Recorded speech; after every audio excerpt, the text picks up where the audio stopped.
ساتھ ایران امریکہ کشیدگی کے باعث عالمی مارکیٹ میں بھونچال، خام تیل کی قیمت میں ایک بار پھر اضافہ۔ WTI خام تیل 2% اضافے کے بعد نئی قیمت $79.6 فی بیرل پر ہو گئی۔ برنٹ کروڈ آئل بھی 1.8% اضافے اور $84.7 فی بیرل پر ٹریڈ ہو گیا۔ دنیا بھر میں اسٹاک مارکیٹس میں بھی مندی کا رجحان ہے۔ تائیوان کی اسٹاک مارکیٹ میں ٹریڈنگ کے دوران انڈیکس میں 1.83% کمی ریکارڈ کی گئی، جبکہ جنوبی کوریا کا انڈیکس بھی 0.43% گر گیا۔ اسی طرح Shanghai, Bharat, Hong Kong, Australia اور نیوزی لینڈ کی اسٹاک مارکیٹس میں بھی مندی کا رجحان دیکھا جا رہا ہے۔ ایران امریکہ کشیدگی کے باعث عالمی مارکیٹ میں بھونچال، خام تیل کی قیمت میں پھر اضافہ ہو گیا۔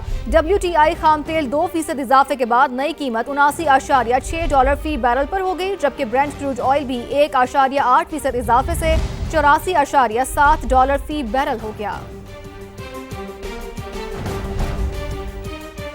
اہم خبر آپ کو دیں، وزیر دفاع خواجہ آصف کی مولانا فضل الرحمان کے غیر ذمہ دارانہ بیان پر سخت تنقید۔ وزیر دفاع نے فضل الرحمان کے بیان کو شہداء کی قربانیوں کی توہین قرار دے دیا۔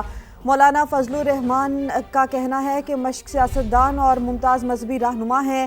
مولانا سے الفاظ کے انتخاب میں زیادہ ذمہ داری کی توقع کی جاتی ہے۔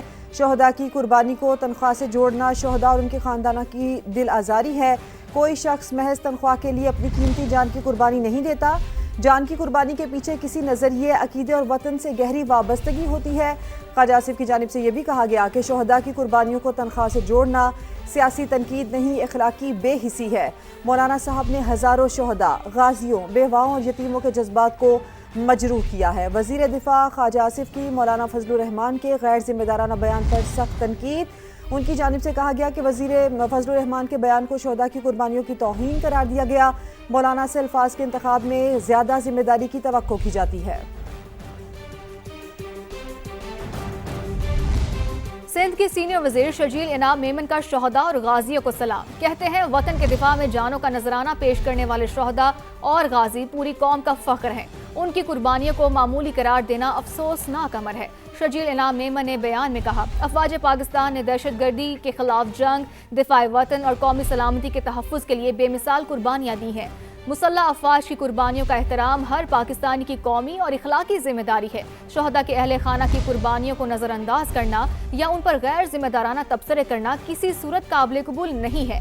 شرجیل انعام میمن نے کہا کہ جمہوریت کے اختلاف رائے ہر شہری کا حق ہے، جبکہ تاہم شہداء کے خلاف ہرز سرائی قومی یکجہتی کے مفاد میں نہیں ہے۔ اس لیے سیاسی اختلافات کو قومی سلامتی اور دفاعی اداروں کے احترام سے الگ رکھنا جانا چاہیے۔ اب آپ کو یہ بتائیں کہ بیرون ملک دورے بھی مودی کو تنقید سے نہ بچا سکے۔ آزاد میڈیا کے سوالوں کا جواب دینے سے گریز پر عالمی سطح پر سخت سوالات اٹھنے لگے۔ بھارتی وزیر اعظم کے بیرون ملک دورے سفارتی کامیابی کی بجائے عالمی تنقید کا موضوع بنتے جا رہے ہیں۔ عالمی میڈیا نے ان کے غیر ملکی دوروں کو اندرون اور بیرون ملک ذاتی تشہیر کا ذریعہ قرار دیا ہے۔ عالمی جریدے الجزیرہ کے مطابق نیوزی لینڈ کے سرکاری دورے کے دوران صحافی نے مودی میڈیا کا سامنا نہ کرنے پر سوال اٹھایا۔ 2 ماہ سے بھی کم عرصے میں بیرون ملک میڈیا کے سوالات سے گریز کا یہ تیسرا واقعہ ہے۔ الجزیرہ کے مطابق 2026 کے عالمی پریس فریڈم انڈیکس میں بھارت 180 ممالک میں 157ویں نمبر پر ہے۔ بھارتی صحافی سنگیتا بروا کا کہنا ہے کہ گودی میڈیا کا نظام اب عالمی سطح پر بھی شدید تنقید کی زد میں آ چکا ہے۔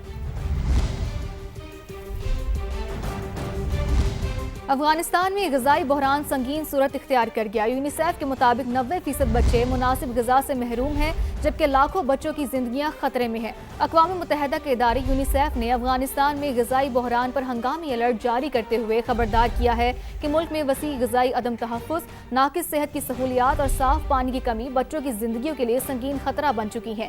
یونیسیف کی تازہ رپورٹ کے مطابق افغانستان میں تقریباً 37 لاکھ بچے شدید غذائی عدم تحفظ کا شکار ہیں، جبکہ 90% افغان بچوں کو روزمرہ خوراک میں صحت مند نشو و نما کے لیے ضروری غذائی اجزاء میسر نہیں ہے۔ یونیسیف کے مطابق شدید غذائی بحران نے بچوں میں اموات اور جسمانی کمزوری کے خطرات 6 گنا تک بڑھا دیے ہیں۔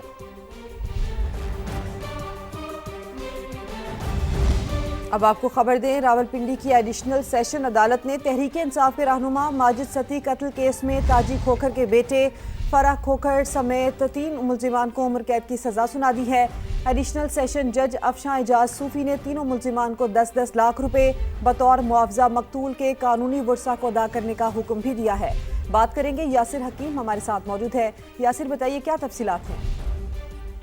دیکھیں، بالکل اب سے تھوڑی دیر قبل ایڈیشنل سیشن جج افشاں اعجاز صوفی نے اس مقدمہ کا فیصلہ سنایا اور عدالت نے تینوں ملزمان فرح کھوکھر، امیر حمزہ اور حیدر علی پر جرم ثابت ہونے پر ان تینوں کو عمر قید اور 10-10 لاکھ روپے ہرجانہ ادا کرنے کی سزا کا حکم دیا ہے۔ 2 ملزمان حیدر علی اور امیر حمزہ پہلے سے گرفتار تھے، جبکہ فرح کھوکھر آج صبح جب اس مقدمہ کی سماعت کے دوران پیش ہوئے تو عدالتی حکم پر انہیں تحویل میں لے لیا گیا تھا، جس کے بعد اب سے تھوڑی دیر قبل فیصلہ سنایا گیا۔ ملزمان کے خلاف 2022 میں پی ٹی آئی کے مقامی رہنما ماجد ستی کو قتل کرنے کا مقدمہ تھانہ صادقہ آباد میں درج تھا، جس پر سماعت مکمل ہونے پر عدالت نے آج ان تینوں ملزمان کو عمر قید کی سزا کا حکم دیا ہے۔ جی یاسر، اپڈیٹ کرنے کے لیے شکریہ آپ کا۔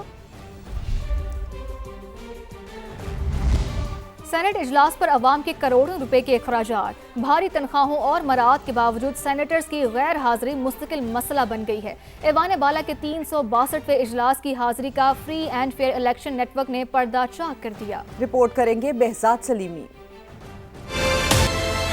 سینٹ کے 95 ارکان میں صرف 32 کی ایوان کے سیشن کی تمام 6 نشستوں میں شرکت۔ 63 سینیٹرز کم از کم ایک سیشن میں غائب رہے تو 6 سینیٹرز نے اجلاس میں کسی ایک دن بھی حاضر ہونے کی زحمت نہ کی۔ ایوان بالا کے 362ویں اجلاس کی حاضری کا free and fair election network نے پردہ چاک کر دیا۔